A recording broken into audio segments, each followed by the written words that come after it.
Hello, Sarah Sabin, transformational leadership and business coach here. And I am very excited to be having a conversation today with Ray Digilio of EUS Spirits. Ray, would you like to introduce yourself to my listeners? Yeah, absolutely. Thanks for having me on. I'm the CEO of EUS Spirits, and we are a bulk specialty alcohol company for the food and beverage industry.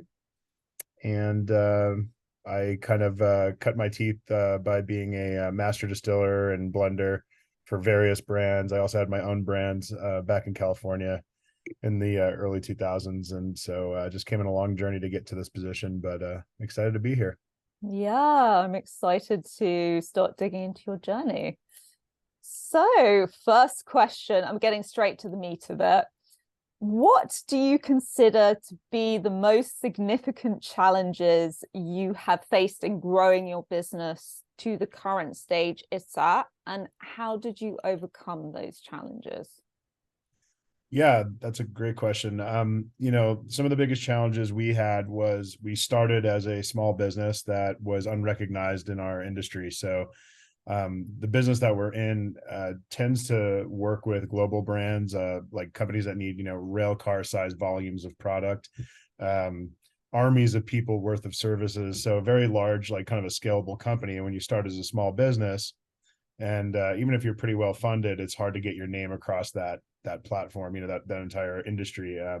So getting our name out there was difficult, but also keeping up with the competitors that were already in this space because they have the resources and the capital they need. In fact, our number one competitor is one of the most successful public companies, and we're not public, so we don't have a bottomless well of resources when we want to scale. So we had to take out a pretty large microphone and really get our name out there, shout, and then also worry about the details of customer service and interaction, try to be better than them when it came to the point of sale, which, Mm. wasn't terribly difficult because, we tackled the industry knowing that the larger providers didn't really offer a customer experience or a specific product need, or specialized product need would be a better way to say it. And so we really had to hone in on those skills, and then just repetition of getting your name out, even right down to knocking on doors and saying this is who we are. Yeah, like it's that really being scrappy at the beginning Yeah. and also making sure that the customer service is top notch, because essentially that's going to build your reputation and add to that visibility in a good way. 100%. It may feel like an old school concept, but it really does work. And some of our best investors were customers at one point, so we were able to, really get our message across that we were going to be there for the customer, throughout the issues of supply chain and pandemic, throughout the issues of quality.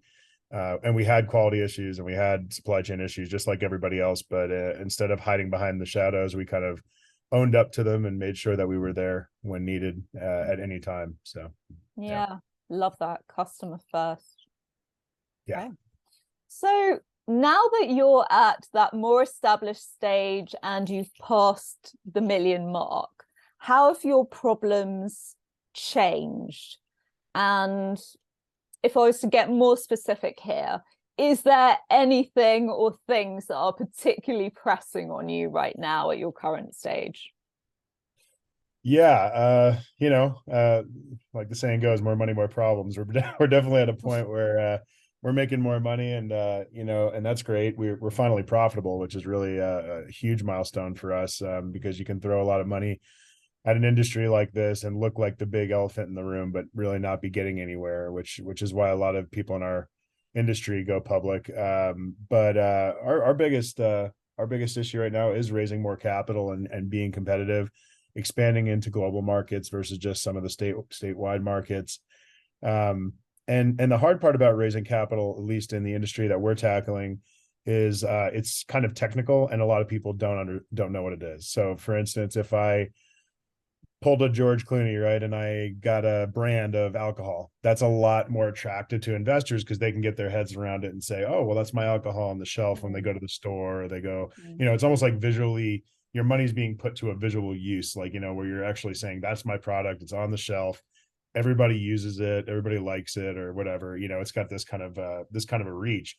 What we do essentially, and if I haven't been clear on our industry, is we're kind of like ghostwriters. So the majority of products that you see on the shelf in a bar, or restaurant, or retail, or anything like that aren't made by the distillery that the label is on. So Mm. in fact, I would say over 80% of brands in the distilled spirits world are they're private labeled, and really what those brands are marketing companies to get their reach globally, so that people use a certain brand as a household name, that's going to be their vodka or their whiskey or whatever that product might be.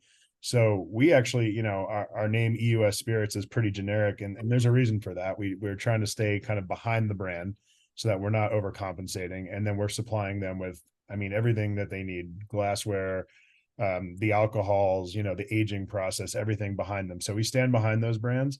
And for investors, that becomes a little difficult to understand. I think a lot of people expect that if they drink a certain whiskey, that place has a whiskey distillery with barrels and everything else. And that's just not the way the industry works.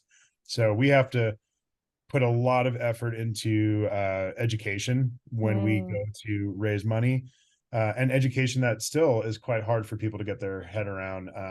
But when they do, it clicks, and I think that we get connected with the right people. A lot of our investors currently have been in this part of the game before, and they understand what we're saying, and so there's a lot of strategic partnerships that occur with our capital raise. But it's very difficult to raise money for, just because it's not the more sparkling side of our industry, I guess you could say. Yes, it's interesting. I guess it's not the sexy side, That's right. but it's the backbone of what goes into these things. Yep. So Absolutely. as you say, and I think that was running through my head as well, education is key.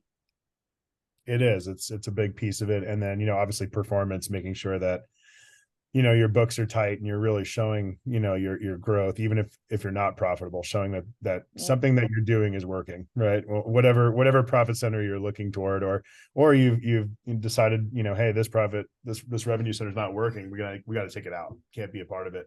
And I'm, as a leader of the business, you've got to be really sensitive to that, so that you're showing leadership and the navigation and the growth of the company. Yeah, 100%. So you're on an exciting trajectory. There's been some challenges.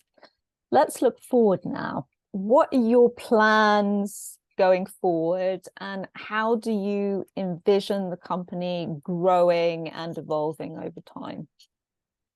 Yeah, so we're going to try to approach the industry a little differently. I can't say that this is completely proprietary, because I mean we're pretty out with what we want to do, but typically in our industry you have this the evil empire, right? The big smokestack plant that makes everything in the Midwest in a cold place. And so in our industry, typically a plant looks for a few things: cheap land, cheap labor, a place where hazmat handling and large manufacturing practices don't interfere with the locals or anything like that.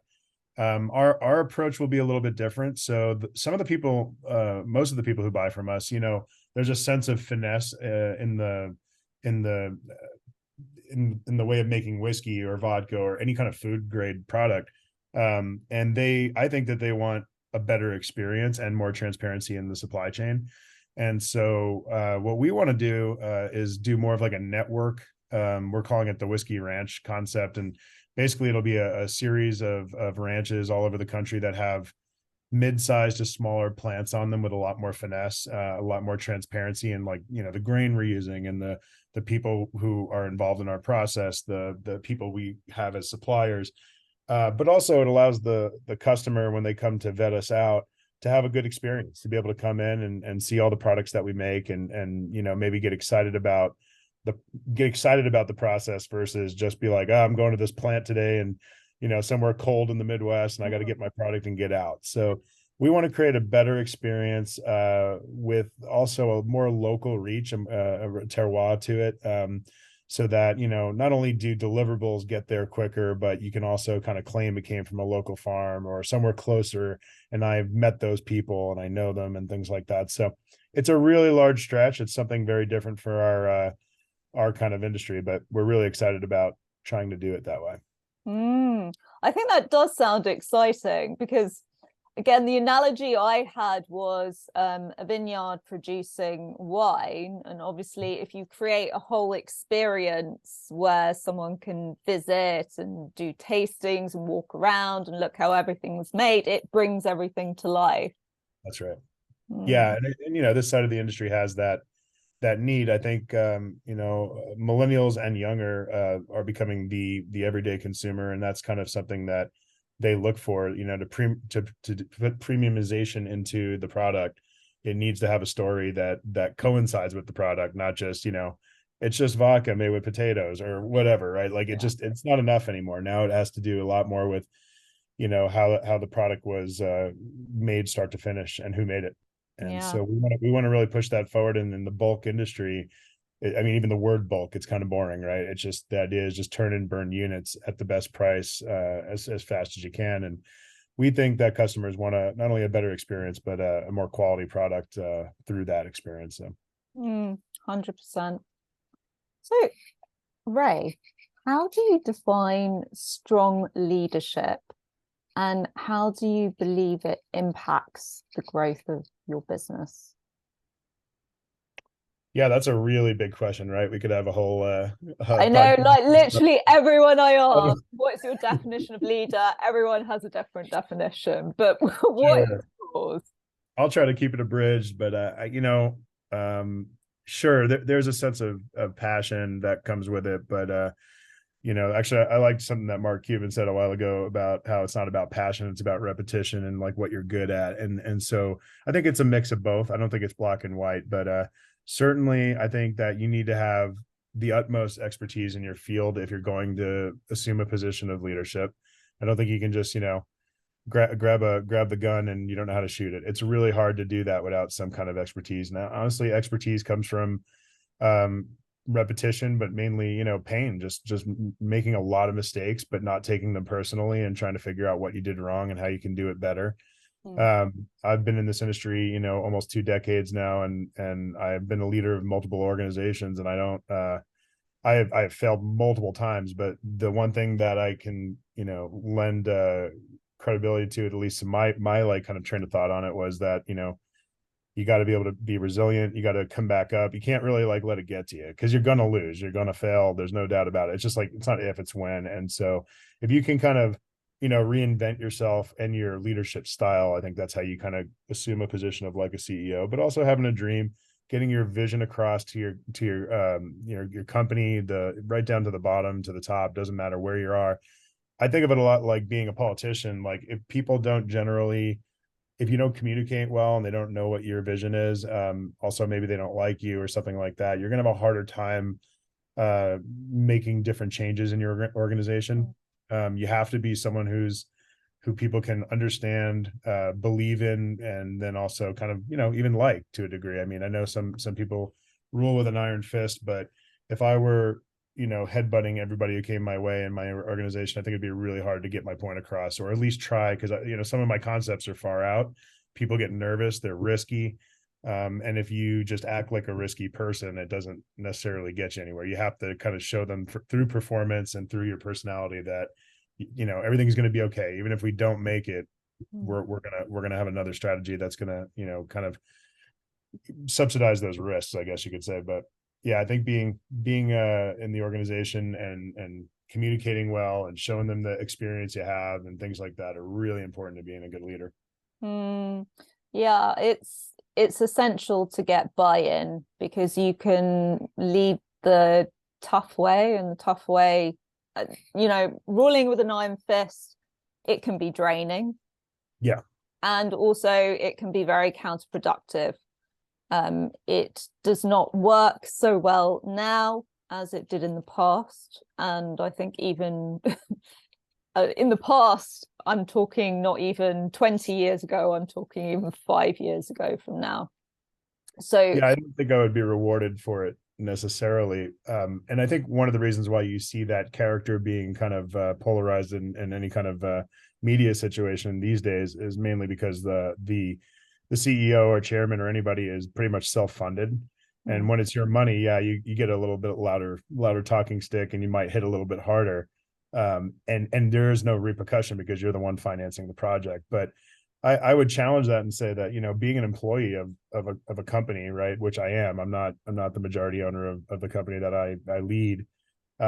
It humbles you and it keeps you within this box that allows you to, yeah, lead with strength, but also be receptive to the different types of uh, personalities that exist on the board of directors, and even right down to your smallest employee or part-time employee on the mm, floor. It allows you to kind of mesh with them, and then if you can put all that together and see the bigger picture, I think that's how you can lead well. Like, how does our weakest link and strongest link work great together, right? That's mm. really how it goes, and then you pull that organization forward even if it's a heavy load. But Yeah. yeah. Okay. Thank you for sharing that. And I think it will be my final question before a little wrap up at the end. But my Mhm. final question is, how have you invested in yourself as a leader, and what steps do you take to make sure that you're consistently learning and growing in your role? It's a good question. So I think the best way to invest in yourself as a leader is two things. One is definitely to be a sponge and constantly draw in more information about your industry, right? So I'm constantly looking through articles and watching our competitors and things like that. So being in the know is really important. I always want to have the information before my team does, or my investors do. That's one piece. But to actually grow in my role, I've noticed that it's the ability to say no and take time for yourself. Honestly, you can become engulfed with the work. There's always work to be done, especially when you're sitting in the leadership, any leadership role. It's a bottomless pit, and I think the old kind of way of doing things is to burn yourself out and to go down that rabbit hole as deep as you can. And what really happens is it's kind of like exercise. If you over exercise that muscle, you can't get any kind of strong reps in, or you can't, if you overrun, you can't run better the next day. I mean, maybe over time you're doing a strengthening of that muscle, but at the end of the day, the next day is not going to be nearly as productive. So burning yourself out, working a 7-day week, or which you can easily do as an executive, can really breed terrible results in your growth and for the growth of the company. So I think it's really important to sit back, whether that's through exercise, meditation, music, you like to cook, whatever you like to do, but making sure that your hobbies stay within focus. You don't lose them, because my first endeavors, I lost everything. I lost all the things that I love to do. I put aside thinking that I would be able to get back to them. Mm, And once I became successful, or once I had enough money, or once I did this, there's always mm, this what if. And the reality is there's never a what if. I mean, even if we were just the strongest company and we beat out our competitors, I'd still have to work extremely hard to keep us in that role. And then you kind of lose yourself in between, and those things are so important as a leader in the company. It keeps your personality right, it keeps your vision clear, and also gives you a lot of new ideas. I don't know about you, but if I go for a long walk and I put the phone down for 2 seconds, I usually come up with something really nice that I want to bring back to my team and package up, because my head's clear. And yeah. so I think mental health is extremely important. That think it's highly overlooked when it comes to executives, because you got to be pretty strong headed to do it. And it's really easy to close out your inner self and what you really feel. So, Yeah, and I 100% want to reiterate that point. Self-care actually means that you are more able to bring more into the business that you serve. So it actually creates more impact, not less. yeah. And the point about the walk, it's about being in a different brainwave state, essentially. So alpha brainwave state allows these kind of intuition, new ideas, and fresh thinking to drop into your head, which is also incredibly useful when you're trying to innovate and stay on top of everything. So, yeah, that is absolutely a fundamental point. Okay, Yeah. finally, what would you tell your 20-year-old self if you were to give them like one piece of advice? Um, keep doing what you're doing, but buy real estate. Buy Bitcoin.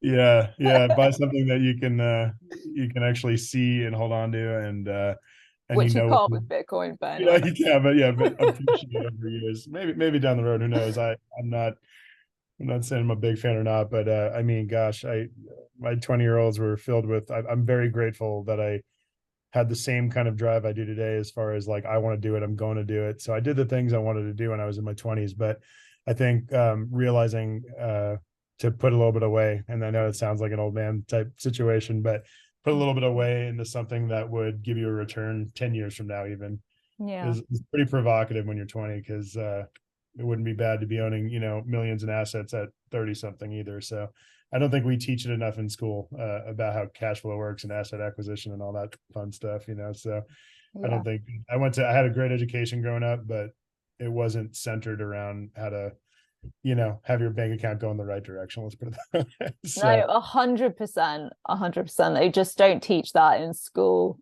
no, and they really should, they because really the younger you start thinking about it, you can start developing multiple income streams from a young age, which is really important. So, absolutely, absolutely. And so yeah, that'd be a big one for younger viewers or listeners or anything like that. But all hard to right. teach, you got to learn, right? So of Absolutely. So, Ray, thank you so much for this conversation today. course. I've really enjoyed your insights. And for anyone listening, this is the Leading in the Modern Way video series. I hope you enjoyed this episode. And if you are interested in taking part in further episodes, please feel free to drop me a message. Bye for now.